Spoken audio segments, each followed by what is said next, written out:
My name is Campbell Eubanks, and this is my audience.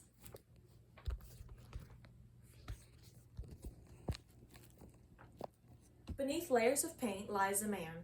He was a man of passion, creation, and expression.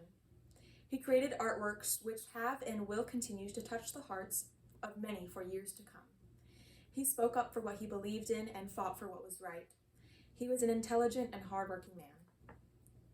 The man is known as Mark Rothko. Marcus Rothkowitz was born in 1903 in Dvinsk, Russia. When he was just 10 years old, his Jewish family immigrated to the United States after his father and older brothers were drafted to join the perilous Russian army. Just a year after relocating to the United States, Rothko's father passed away from cancer. The young boy then started working odd jobs to help make money for his family. In high school, although unruly, Rothko was very successful, eventually graduating in just 3 years. Upon graduation, he was even awarded a full-ride scholarship to the prestigious Yale University.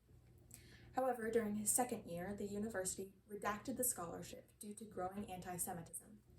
Rothko tried his best to make money for his school funds by once more taking on odd jobs, until he finally resorted to withdrawing from the university. New York was ultimately the next step for Rothko. In the mid-1920s, he attended the Art Students League and learned under Max Weber, who was a large part of the Cubist movement. Around the same time, Rothko met another modernist painter named Milton Avery. Avery was extremely generous and kind towards Rothko, helping him by offering him mentorship and even meals when he couldn't afford them himself. Weber and Avery are two of the largest influences on Rothko's work, conclusively guiding his style towards what he's known for these days. During his early years in New York and even into the 1930s, Rothko began his endeavor to develop his signature style. Many of his earlier works, while still figurative, are unrealistic and stiff. Most of the paintings depict human figures waiting in the subway. These lonely souls waiting in a crowded room demonstrate Rothko's purpose of evoking a sense of alienation he associated with city life. Even at the beginning of his career, he was searching for a way to depict themes of emotion and reality, and did so very successfully. His next phase of artistic development resulted in an elimination of figures and forms altogether. Starting in the late 40s, these can easily be classified as his multiform paintings.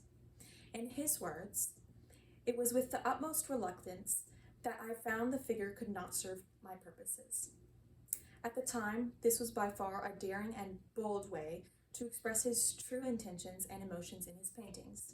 Of course, many critics found his style distasteful or unskilled. However, his skill exceeds those who misunderstand the painting's purpose of enveloping human emotion through color.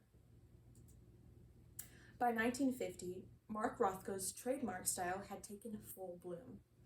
The style is largely defined by horizontal and rectangular blocks of color.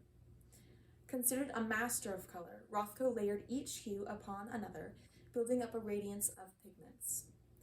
Painted on a large-scaled canvas, the artworks are intended to engulf the viewer into the emotion they will individually experience.